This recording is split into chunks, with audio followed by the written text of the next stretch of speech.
Dans cette leçon, on va voir du vocabulaire pour démarrer une conversation lorsque c'est la première fois que vous parlez avec quelqu'un. Lorsque vous rencontrez cette personne, que ce soit sur internet ou dans la vraie vie. Généralement, à l'école, on va apprendre des choses basiques comme good morning, good afternoon, good evening pour dire bonjour, souvent c'est le matin, l'après-midi ou le soir. Et souvent, vous avez tendance à vous contenter de dire how are you? I'm fine, thank you and you. Quand je demande à un élève, so how is it going? How was your weekend? Vous allez répondre, I'm fine, thank you and you. Et on a tendance à rester sur cette alternative safe qui est I'm fine. Le I'm fine peut aller, mais honnêtement, c'est pas la façon la plus naturelle de répondre, oui ça va, tout va bien.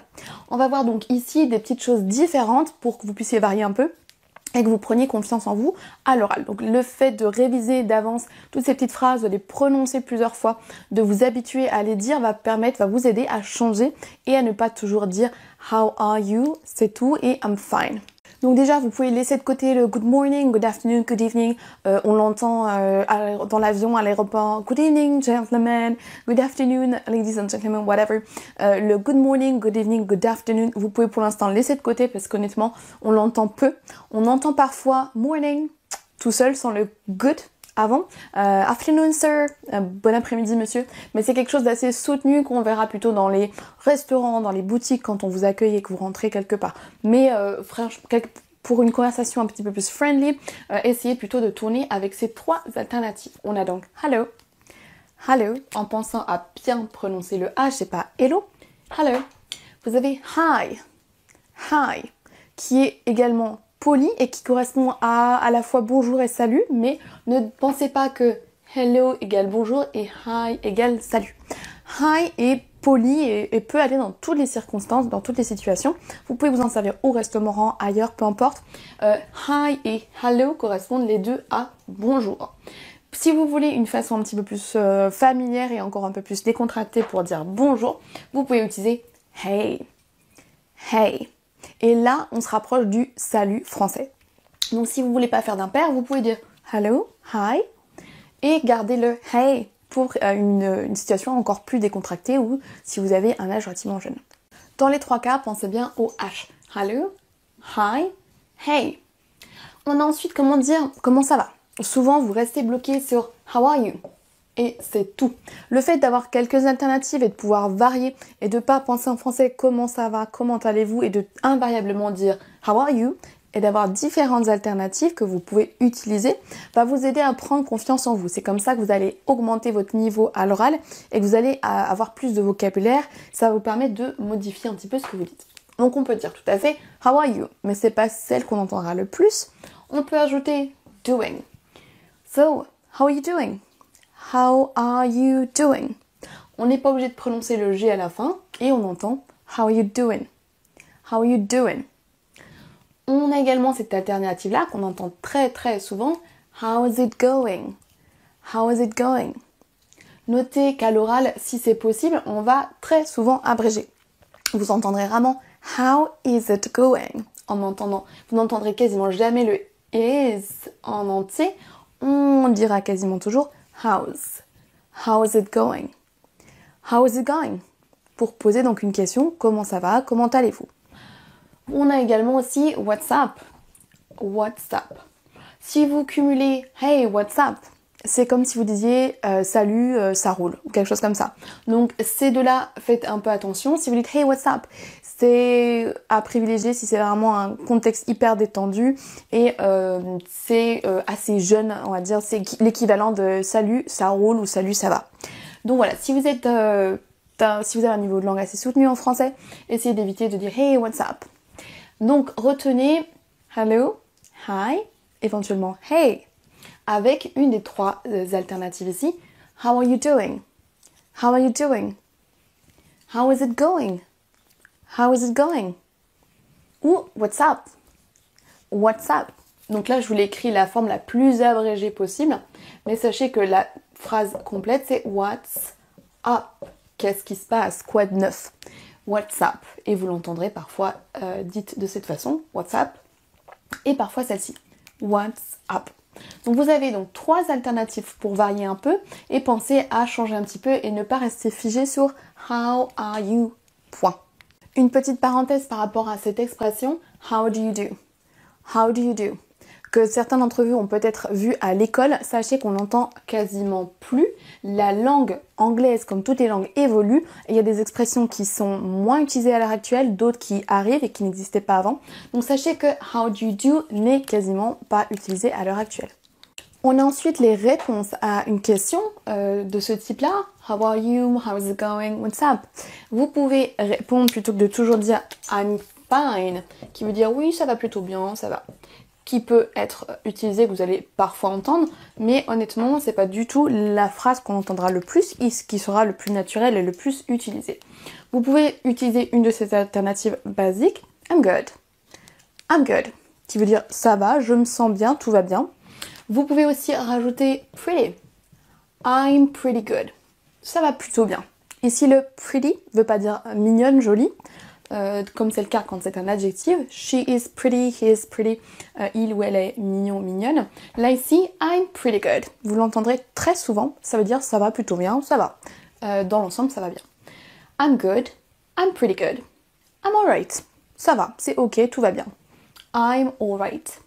Et vous pourrez dire I'm great. Tout va bien. Là, c'est un degré plus, vous allez très bien, vous êtes très heureux, tout va bien. I'm good, I'm pretty good, I'm alright, I'm great. Sachez que le pretty something ne va que ici et vous ne le mettrez pas avant alright ni great. I'm good, I'm alright, I'm great ou I'm pretty good. Voyons maintenant la troisième chose que vous êtes certainement amené à dire lors d'une première conversation. Et vous? Donc vous demandez à la personne est-ce que ça va? La personne vous répond oui, tout va bien. Elle vous demandera peut-être et vous et toi comment ça va? Vous avez trois alternatives pour varier et c'est des questions que vous pourrez utiliser tout au long de votre conversation. Si vous demandez est-ce que vous avez des enfants, est-ce que vous êtes marié, où est-ce que vous vivez, est-ce que vous êtes français, oui, non. Et si vous voulez demander à la personne et vous et toi, qu'en est-il de votre situation, vous pouvez utiliser une de ces trois phrases. How about you? How about you? How about you? On entendra également what about you? What about you? Et c'est certainement celle-ci que vous avez entendue à l'école, mais sachez que le how about you est très souvent utilisé également. Donc vous pouvez varier entre les deux. How about you? What about you? Et vous avez aussi la version très courte, and you? And you, qui veut juste dire et vous, ou et toi. Je vais juste reprendre pour la prononciation, je vous laisse répéter juste après moi si vous voulez vous améliorer pour la prononciation. Hello? Hello. Hi. Hi. Hey. Hey. Hello, how are you doing? Hello, how are you doing? Hi, how is it going? Hi, how is it going? Hey, what's up? Hey, what's up? Et vous pouvez bien entendu mélanger, vous pouvez dire hello, how is it going?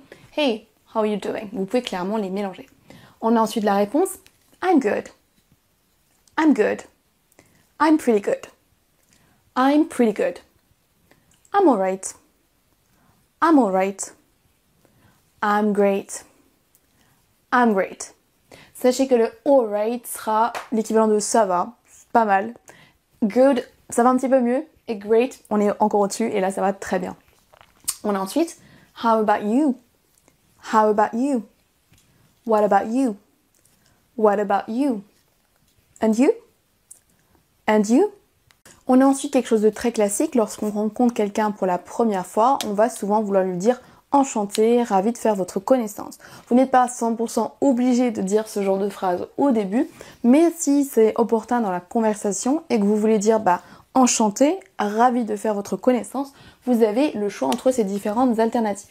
Le plus classique pour dire enchanté, ravi de faire votre connaissance, on n'a qu'une vraiment option en anglais au final. Nice to meet you. Nice to meet you. Enchanté. Le mot enchanté ou la phrase complète ravi de faire votre connaissance, en anglais ce sera nice to meet you. Il y en a quelques autres, mais celle-là est vraiment la plus courante. Lorsque vous voulez répondre, si quelqu'un vous a dit nice to meet you ou it's nice to meet you, pour dire enchanté, ravi de faire votre connaissance, vous pouvez répondre nice to meet you too. Nice to meet you too. En rajoutant simplement to, vous dites enchanté également. Je suis également ravie de faire votre connaissance. Vous pouvez également dire likewise. Likewise, qui veut dire pareillement. Likewise. Likewise. Si vous voulez être encore un peu plus enthousiaste et être encore plus d'un niveau un peu plus avancé, je dirais presque plus formel au final, vous pourriez dire The pleasure is all mine. The pleasure is all mine. Tout le plaisir est pour moi. C'est exactement la même phrase qu'en français. Tout le plaisir est pour moi. Et donc là, vous voyez que c'est un petit peu plus soutenu en français. C'est la même chose en anglais. Donc si vous voulez être neutre et pas trop soutenu, restez sur Nice to meet you too. Nice to meet you too. Ou likewise. The pleasure is mine. Le plaisir est mien, mot à mot. The pleasure is all mine. On sera un peu plus soutenu que les deux alternatives précédentes. Vous pourriez aussi terminer votre conversation avec ce genre de phrase. Vous n'êtes pas obligé de dire enchanté, ravi de faire votre connaissance, mais vous pouvez utiliser ce genre de phrase. It's nice to finally meet you. It's nice to finally meet you. C'est sympa d'enfin vous rencontrer. Je suis ravie de vous rencontrer enfin ou de te rencontrer enfin. It's nice to finally meet you. Vous pourriez dire aussi It's nice to finally talk to you. It's nice to finally talk to you. Et là, ça suppose que vous avez discuté un petit peu au préalable ou que vous connaissez un tout petit peu. Peut-être vous avez échangé des messages ou des mails, mais vous ne connaissiez pas vraiment. Donc là, vous dites, je suis ravie d'enfin vous rencontrer. Vous pourriez aussi dire It's nice to finally meet you in person. It's nice to finally meet you in person. Si vous avez communiqué sur Internet et que vous rencontrez dans la vraie vie. Là, vous pourriez dire, je suis ravie de vous rencontrer enfin en personne. It's nice to finally meet you in person. Si vous n'avez pas dit enchanté, etc., mais que vous voulez quand même dire à la personne avec qui vous avez parlé que c'était un plaisir de faire sa connaissance, c'est pas trop tard, vous pouvez le faire quand vous allez quitter cette personne, au moment où vous allez finir de discuter. Vous pourriez terminer en disant « Well, it was a pleasure to meet you.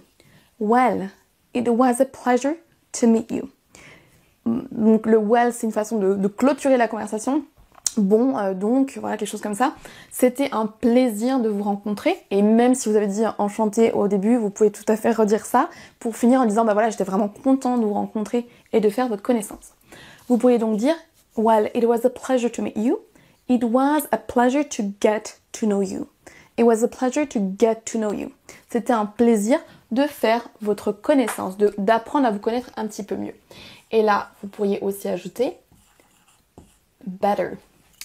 Well, it was a pleasure to get to know you better. Well, it was a pleasure to get to know you better. C'était un plaisir d'apprendre à mieux vous connaître. Donc les deux sont possibles. To get to know you, d'apprendre à vous connaître. To get to know you better, d'apprendre à mieux vous connaître. Donc le fait d'utiliser ces expressions lorsque c'est la première fois que vous rencontrez quelqu'un va faire que l'échange sera bien plus agréable et vous allez break the ice. Vous allez donc casser la glace, ça va vous permettre de faire que l'autre personne soit plus à l'aise. Break the ice. Donc n'hésitez pas à utiliser ce genre de phrase. It's nice to meet you. I'm happy to talk to you finally. It's nice to finally meet you in person. Well, it was a pleasure to meet you. On va les revoir une par une que vous puissiez pratiquer votre prononciation. It's nice to meet you. It's nice to meet you. Nice to meet you too.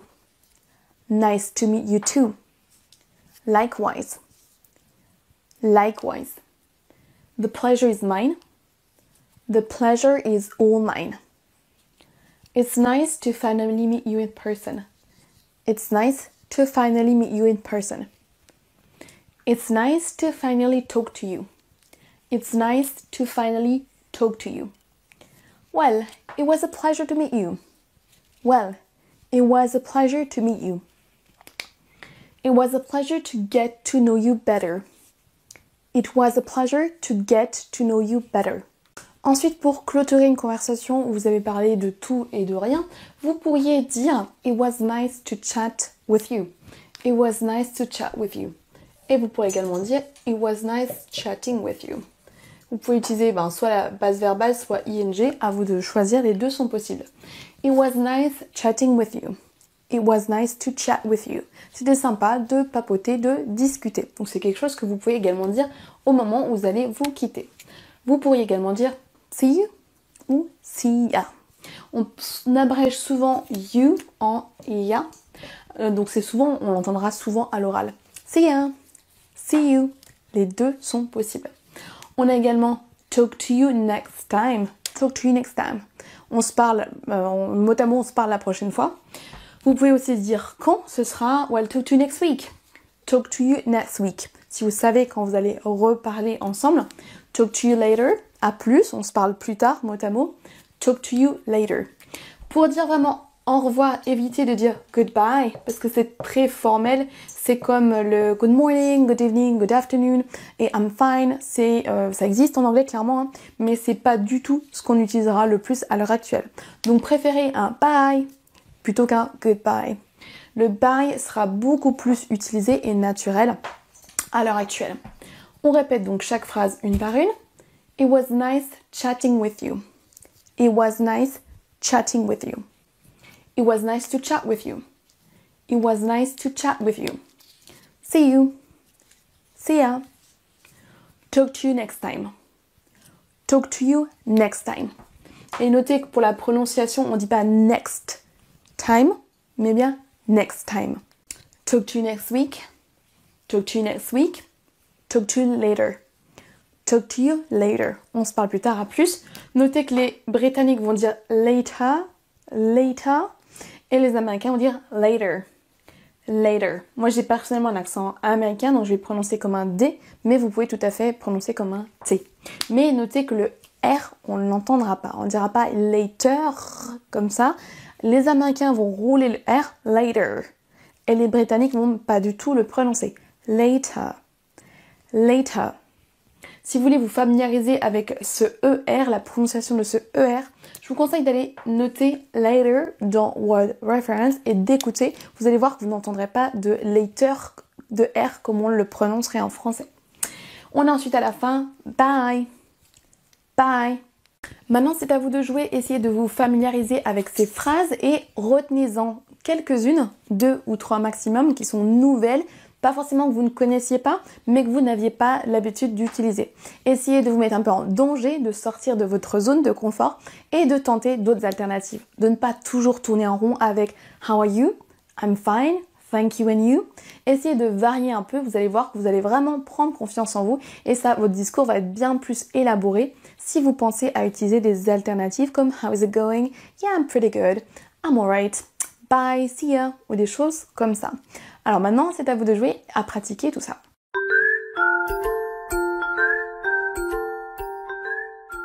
Bonjour à vous, j'espère que vous êtes motivés. Aujourd'hui, on va réviser comment se présenter, dire son nom, son âge, parler de sa famille, etc. Vous pouvez télécharger le PDF et l'imprimer si vous le souhaitez pour pouvoir suivre en même temps et pouvoir annoter les explications. Vous avez dans le PDF la traduction à chaque fois, donc ça peut vous aider à suivre cette vidéo. Tout d'abord, nous allons commencer par apprendre ou réviser comment dire son prénom. La question pour demander à quelqu'un comment il s'appelle sera « What's your name ?» sachant que le apostrophe S ici correspond à is. Vous pouvez dire what is your name, mais c'est beaucoup plus courant et naturel de dire what's your name en utilisant l'abréviation. Vous pouvez répondre de plusieurs façons, soit dire my name is et simplement dire votre prénom, ou alors vous pouvez également ajouter votre nom de famille. Quand on vous demande what's your name, vous ne savez pas si on vous demande votre prénom, votre nom de famille, les deux, donc vous pouvez répondre ce que bon vous semble, suivant le contexte. Si vous êtes dans un contexte informel, répondez seulement avec votre prénom. Si vous êtes à l'hôtel ou qu'on vous demande what's your name, vous devrez certainement donner votre prénom et votre nom de famille. Vous pouvez donc dire my name is Léa ou ajouter le nom de famille si vous le souhaitez. Vous pouvez également dire I am plus votre prénom et même votre nom de famille si vous le voulez.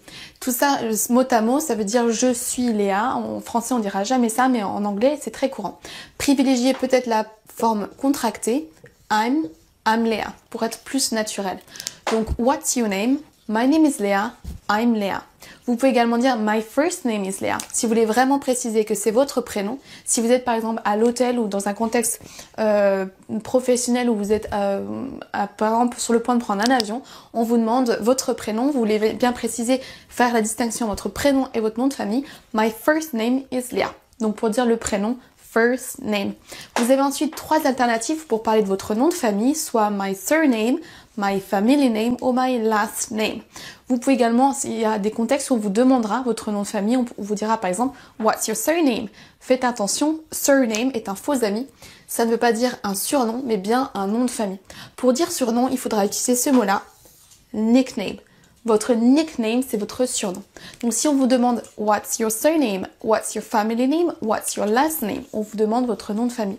Vous pourrez donc répondre my surname ou un des 3, peu importe, my family name is Verselotti.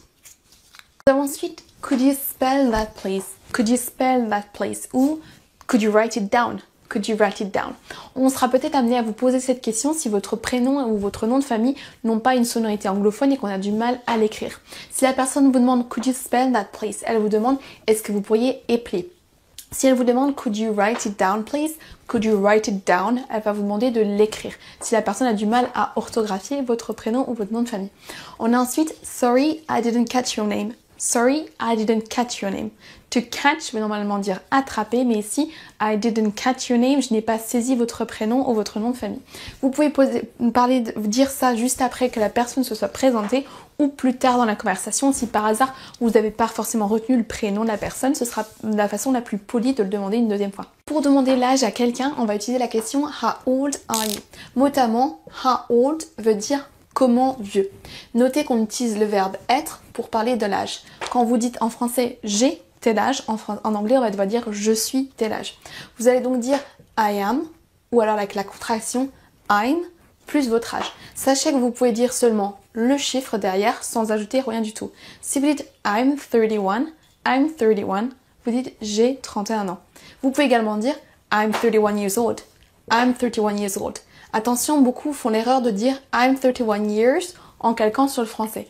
Mais vous devez choisir soit entre I'm 31 ou alors I'm 31 years old. Mais pas un mix des deux, vous ne pouvez pas dire I have ni I am 30 years. Ça n'a pas de sens.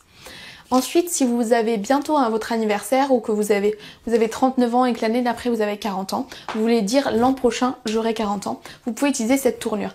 I'll turn 40 next year or next month. I'll turn, donc c'est mot à mot, je vais tourner 40 ans. Mais ici on a l'idée de je vais avoir 40 ans le mois prochain ou l'année prochaine. I'll turn 40 next month or next year. Pour demander à quelqu'un d'où elle vient ou lui demander sa nationalité, il faudra utiliser la phrase Where are you from? Where are you from?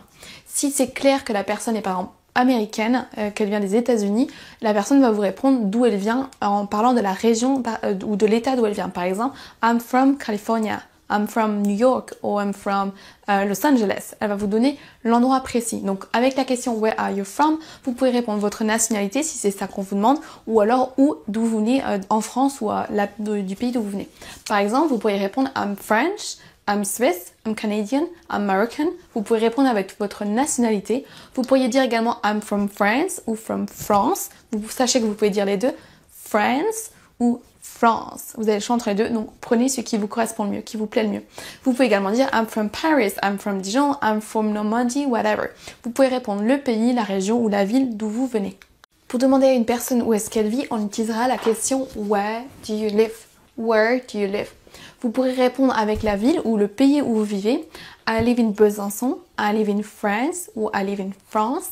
Vous pouvez également dire, si la personne ne peut pas connaître la ville où vous vivez, I live in a village, I live in a village, I live in a small town, I live in a small town, I live in a big city, I live in a big city, ou juste I live in a city. Village correspond à village, town sera une ville de taille réduite et city sera l'équivalent de ville, donc c'est plus gros que town. Si la personne ne sait pas où se trouve cette ville, vous pourrez très bien utiliser ce genre d'information. It is in the northeast of France. It's in the northeast of France. C'est au nord-est de la France. It's near Dijon. Et vous utilisez une ville un peu plus grosse que la personne est susceptible de connaître. It's near Paris. It's near Paris. It's not far from Strasbourg. It's not far from Strasbourg. Vous pouvez également dire It is 2 hours driving from Paris. It's 2 hours driving from Paris. C'est à 2 heures de route de Paris. Ou alors, it is 10 kilometers away from Paris. It's 10 kilometers away from Paris. Pour demander à quelqu'un quel est son métier ou qu'est-ce qu'elle fait à l'heure actuelle, vous pouvez utiliser toutes ces phrases. Par exemple, what do you do? What do you do? Ou je joue la phrase complète, what do you do for a living? What do you do for a living? J'aurais personnellement tendance à dire so, what do you do? So, what do you do? Plutôt que juste what do you do? So veut dire donc c'est un petit mot de liaison qui permettra d'être un petit peu plus détendu et que la conversation soit plus sympa. Vous pouvez également dire what's your job? What's your job? Quel est votre métier? What are you doing these days? What are you doing these days? Si vous voyez que la personne est suffisamment âgée pour être en retraite, vous n'allez peut-être pas lui demander son métier, ou si elle est trop jeune pour être en train de travailler, qu'elle est certainement étudiante ou au lycée, vous pouvez utiliser cette phrase. What are you doing these days? Qu'est-ce que vous faites en ce moment à l'heure actuelle? Vous pouvez répondre I'm looking for a job. I'm looking for a job. To look for veut dire chercher. I'm looking for a job. Je suis en train de chercher un travail. Je suis à la recherche d'emploi. Si vous voulez répondre votre métier, vous devez utiliser cette phrase. I'm a ou I'm an. I'm a teacher. I'm a teacher. En français, ça donnerait je suis un ou une prof, je suis un électricien ou une électricienne. Il faut utiliser l'article ici avant de dire votre métier. Notez qu'ici, on utilisera seulement a, I'm a teacher, alors qu'ici, on utilisera an electrician, parce que vous avez une voyelle au début. Vous pouvez également dire I work as a teacher, I work as a hairdresser. I work as un plus votre métier. Si vous ne travaillez pas, vous pouvez dire I'm unemployed. I'm unemployed. Mais pour être un petit peu plus naturel, vous pouvez également dire I'm between jobs at the moment. I'm between jobs at the moment. Je suis entre deux boulots à l'heure actuelle, qui voudra dire la même chose. Je n'ai pas d'emploi. Vous pouvez également dire I worked as a plus votre métier. I worked, c'est le passé, c'est le prétérit pour dire que vous travaillez en tant que, mais que vous ne le faites plus. Si par exemple vous êtes en retraite, vous pouvez dire je travaillais, j'étais prof avant. I worked as a teacher ou alors I was a teacher, peu importe. Si vous êtes retraité, vous pouvez utiliser cette phrase-là, I am retired. I'm retired. On ne peut pas dire je suis en retraite. En anglais, on ne dira pas I am in retirement. Ce sera vraiment très étrange. Il faudra utiliser cette phrase I'm retired. I'm retired. Pour dire je suis retraité, je suis en retraite. Si vous êtes étudiant, vous pouvez dire I'm a student. I'm a student. Toujours avec l'article ici. Ou alors I'm still studying. I'm still studying. Pour dire je suis encore en train de faire mes études. Pour demander à la personne si elle est mariée ou non, vous pouvez utiliser ces questions. Vous pouvez demander directement Are you married? Are you married? Pour demander si elle est mariée ou non. Vous pouvez également demander Are you seeing someone? Are you seeing someone? Si la personne est relativement jeune et qu'elle n'est certainement pas mariée, vous pouvez demander si elle a quelqu'un. Vous répondrez I'm single. I'm single, qui veut dire je suis célibataire. I am dating someone. I'm dating someone. Ou alors I'm seeing someone. I'm seeing someone. Ce qui veut dire je vois quelqu'un, je sors avec quelqu'un. To date, ça veut dire sortir avec quelqu'un. To see, voir quelqu'un. Mais les deux veulent dire la même chose, je sors avec quelqu'un. Vous pouvez dire I'm married. I'm married. Je suis mariée. Ou alors I'm not married. I'm not married, qui sera je ne suis pas mariée. I have a boyfriend ou a girlfriend. I have a boyfriend. I have a girlfriend. Si vous êtes relativement jeune et que vous n'êtes ni marié ni vraiment, vous êtes en couple mais vous n'êtes pas marié, vous pouvez dire I have a boyfriend ou girlfriend qui sera petite amie, petite copine ou petite amie. Vous avez aussi I have a partner. I have a partner. C'est entre boyfriend et husband. Vous n'êtes pas marié mais vous êtes suffisamment âgé pour pouvoir considérer de vous marier mais vous n'êtes pas marié. Vous pouvez dire I have a partner pour dire j'ai un compagnon. I'm a widow. I'm a widow, ce sera je suis veuve. Pour une femme, et I'm a widower avec ER pour un homme, pour dire que vous êtes veuf. Pour poser des questions à une personne sur sa famille, vous pouvez utiliser les phrases suivantes. Do you have children? Ou do you have any children? Do you have any children? Do you have any grandchildren? Do you have any grandchildren? Est-ce que vous avez des petits-enfants?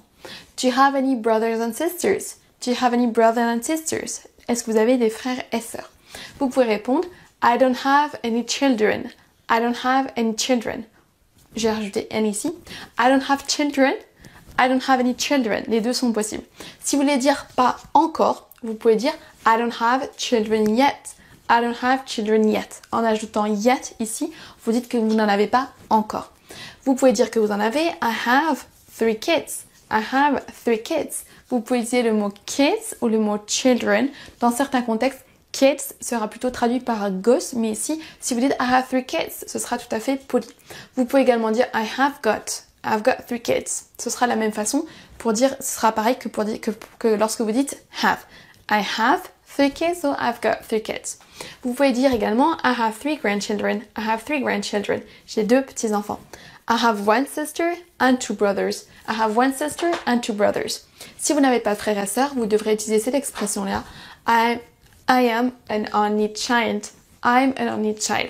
Si vous attendez un enfant, vous êtes enceinte, vous pouvez dire I'm pregnant. I'm pregnant, qui veut dire je suis enceinte, ou d'une façon un petit peu plus polie, I'm expecting a baby. I'm expecting a baby. J'attends un enfant. Si vous êtes en train de communiquer avec quelqu'un et que la personne vous a posé une question, par exemple, what's your name? Vous avez répondu avec votre nom, I'm Léa. Vous voulez lui reposer la même question, mais si vous ne voulez pas répéter de nouveau la même chose, vous pouvez utiliser ces questions. Vous pouvez demander, what about you? What about you? Ou alors, how about you? How about you? Qui veut dire et vous. En utilisant how about you, vous allez paraître un petit peu plus naturel, un petit peu plus natif. C'est une tournure plus orale que what about you. Vous pouvez seulement demander and you, et vous entendrez certains natifs vous demander you. Évitez-vous de l'utiliser, ce sera plus poli de poser la question en entier. Si vous ne connaissez pas encore le prénom de la personne ou si vous ne connaissez pas son nom de famille, vous pouvez parler à la personne en lui disant sir, si c'est un homme, ou madame, ou même l'abréviation ma'am. Si vous êtes au restaurant par exemple et que vous voulez appeler pour un homme, utilisez bien sir, si vous ne dites rien derrière, parce que le mot Mr. sera accompagné du nom de famille. Mr. Smith. Si vous voulez juste dire monsieur ou interpeller un homme, dites bien sir. Par exemple, hello sir. Si vous arrivez et que vous voulez acheter un billet de train, vous êtes à la gare et que vous voyez un homme en face de vous, vous pouvez très bien dire hello sir. Si c'est une femme, demandez plutôt hello madam. Ou excuse me madam. Lorsque vous rencontrez quelqu'un pour la première fois, vous voudrez certainement utiliser l'expression enchanté. En anglais, vous avez plusieurs façons de dire enchanté à quelqu'un. Vous pouvez dire nice to meet you. Ou alors pleased to meet you. Vous pouvez également répondre de la même façon. Si la personne vous dit nice to meet you, vous pouvez répondre nice to meet you. Vous pouvez également dire nice to meet you too. En ajoutant to, vous dites enchanté également. Vous pouvez également dire it's lovely to meet you. Ou alors it is so good to meet you. Celle-ci est plus forte que les autres. Si vous voulez dire simplement de façon basique, enchanté, la façon la plus basique sera nice to meet you. Vous pouvez également dire à la fin d'une conversation, si vous n'avez pas dit enchanté au début ou que vous voulez redire à la personne que vous étiez vraiment heureux de la rencontrer, vous pouvez utiliser cette expression. It was nice meeting you. Ou alors, it was nice to meet you. Donc ça, lorsque vous quittez la personne et que vous voulez lui redire, j'étais vraiment content de faire votre rencontre. Vous pouvez répondre soit nice to meet you too, soit the pleasure is all mine, qui est un petit peu plus soutenu. Vous pouvez également dire likewise, qui veut dire pareillement. Vous allez maintenant devoir pratiquer, vous allez devoir décrire la personne que vous allez voir apparaître à l'image en faisant des phrases complètes. Je vous laisse mettre pause sur cette vidéo et je corrigerai juste après. Alors c'est parti pour la correction. His name is Bob. He's 45 years old. He lives in Toronto. He's a taxi driver. He has 2 sisters. He has 2 children. He doesn't have any grandchildren. Le même exercice ici, je vous laisse une pause, je vais corriger juste après. Her name is Catherine. She's British. She's 26 years old. She lives in London. She's an accountant. She has 1 sister and 1 brother. She doesn't have children. Vous pouvez également vous présenter dans les commentaires juste en dessous pour pratiquer encore un peu plus comment se présenter en anglais.